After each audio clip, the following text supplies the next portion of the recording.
नमस्कार मंडळी. पावसाळा सुरू झालेला आहे आणि पावसाळ्यात काहीतरी गरमागरम चटपटीत असं खाण्याची खूपच इच्छा होते. शिवाय पावसाळ्यामध्ये कॉर्न म्हणजेच मक्याचे कणीस देखील भरपूर दिसतात. मक्याचे कणीस कोणाला भाजून आवडतात तर कोणाला उकडून खायला आवडतात. तर मी तुम्हाला मक्याच्या कणसाचेच म्हणजेच कॉर्न कटलेट्स बनवून दाखवणार आहे. खूपच टेस्टी बनतात. मुलांना देखील हे आवडतील. मुलेच काय मोठे देखील आवडीने खातील. चला तर वेळ न घालवता झटपट आपण कॉर्न कटलेट बनवूया. तर कॉर्न कटलेट बनवण्यासाठी इथे मिक्सरचं भांडं घेतलेलं आहे मी. यामध्ये 1 वाटी कॉर्न घालायचे आहेत, म्हणजेच मक्याचे कणीस घालायचे आहेत. झाकण लावून जाडसर वाटून घ्यायचं आहे. पल्स मोडवर वाटायचं आहे, जास्त याची पेस्ट बनवायची नाही. अशा पद्धतीने मी जाडसर वाटून घेतलेलं आहे. आता इथे मी एक बाउल घेतलेला आहे. या बाउलमध्ये आपण जे मक्याचे कणीस वाटले आहेत म्हणजे जाडसर वाटून घेतले आहेत ते यामध्ये काढून घेऊया. आता यामध्ये एक मी बॉईल बटाटा म्हणजे मोठा बटाटा आहे. हा बॉईल बटाटा मी किसून घेतलेला आहे किंवा मॅश करून घेतला तरी देखील चालू शकतं. तुम्हाला किती प्रकारामध्ये कटलेट्स बनवायचे आहेत त्याप्रमाणे तुम्ही याचं प्रमाण घेऊ शकता. एक बारीक चिरलेला कांदा, अर्धी बारीक चिरलेली सिमला मिरची, एक बारीक किसलेलं गाजर घेतलेलं आहे. यानंतर 2 हिरव्या मिरच्या घेतलेल्या आहेत बारीक चिरून. बारीक चिरलेली कोथिंबीर घालायची आहे. तिखटाचं प्रमाण तुम्ही तुमच्या आवडीनुसार करायचं. जर लहान मुलांना देणार असाल तर कमी तिखट वापरा.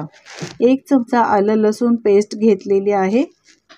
पाव चमचा काश्मीरी मिरची पावडर, ही तिखट नसते, फक्त कलर येण्यासाठी घालायची आहे. पाव चमचा धणे आणि जिरे पावडर, पाव चमचा गरम मसाला, पाव चमचा चाट मसाला, चवीप्रमाणे मीठ घालायचं आहे. 2 चमचे कॉर्नफ्लोअर वापरला आहे. यामुळे कटलेट खूपच क्रिस्पी बनतात आणि याला बाइंडिंग येण्यासाठी 4 चमचे मी इथे ब्रेड क्रम्सचा वापर केलेला आहे. ब्रेड क्रम्सचा वापर जर तुम्हाला परत लागला तर तुम्ही इथे पुन्हा करू शकता. आता सगळं हातानेच हे साहित्य सगळं मिक्स करून घ्यायचं आहे. गरज लागेल तर इथे तुम्ही पुन्हा ब्रेड क्रम्सचा वापर करू शकता. तर सगळं साहित्य व्यवस्थित मिक्स करून एक डो बनवून घ्यायचा आहे.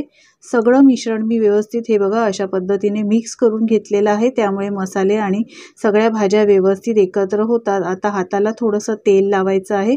थोडंसं मिश्रण हातामध्ये अशा पद्धतीने घेऊन एक गोळा तयार करून घ्यायचा आहे. त्यानंतर तळ हातावर अशा पद्धतीने चपटा करून घ्यायचा आहे.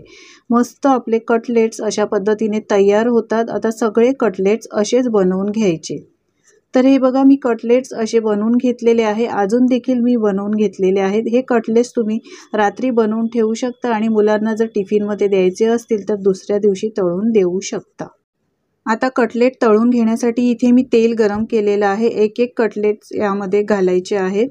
तेल चांगलं कडकडीत तापवून घ्यायचं. यामध्ये बुडबुडे कमी झाले की गॅस एकदम मीडियम करायचा आहे, स्लो करायचा नाही, नाहीतर कटलेट नरम पडतील. तर मी इथे मीडियम गॅसवरच हे कटलेट तळून घेणार आहे. आता बुडबुडे कमी झालेले आहे. फोकच्या साहाय्याने हे उलटून पालटून घेऊन 2-3 वेळा अशा पद्धतीने चांगले कलर चेंज होईपर्यंत आणि कुरकुरीत होईपर्यंत तळून घ्यायचे. तर पुन्हा एकदा आपण हे पलटून घेऊया आणि पुन्हा कलर येईपर्यंत चांगला आणि कुरकुरीत होईपर्यंत तळून घेऊया. तुम्ही पाहू शकता याचे बुडबुडे आता कमी झालेले आहेत. गॅस मी मीडियमच ठेवलेला होता. आता मस्त याला कलर आलेला आहे. पहा आपले कटलेट छान तळून झालेले आहेत. सगळे कटलेट काढून घेऊया. पाहू शकता तुम्ही काय मस्त गोल्डन कलर आलेला आहे. सगळं तेल यामधलं असं निथळून घ्यायचं आहे आणि याला टिश्यू पेपरवर काढून घ्यायचं आहे. अशाच पद्धतीने सगळे कटलेट्स तळून घ्यायचे मस्त कुरकुरीत आणि क्रिस्पी होईपर्यंत. तर हे पहा सगळे कॉर्न कटलेट मी तळून घेतलेले आहेत आणि मी टोमॅटो सॉस बरोबर सर्व केलेले आहेत. तुम्ही इथे मुलांना आवडत असेल तर टोमॅटो सॉस द्या किंवा मेयोनीज देखील देऊ शकतात. तर हे पहा याच्या आवाजावरून तुम्हाला कळलंच असेल की किती हे कुरकुरीत कटलेट्स तयार झालेले आहेत. खायला देखील खूपच छान लागतात, मस्त अगदी लागतात. वरून कुरकुरीत आणि आतून एकदम सॉफ्ट असे कटलेट्स मस्त तयार झालेले आहेत. तर ही रेसिपी तुम्ही नक्की एकदा ट्राय करून पहा. रेसिपी कशी वाटली कमेंट्स करून सांगायला विसरू नका. आवडली असेल तर लाईक करा, शेअर करा आणि अशाच नवनवीन रेसिपी पाहण्यासाठी चॅनलला सबस्क्राईब करा.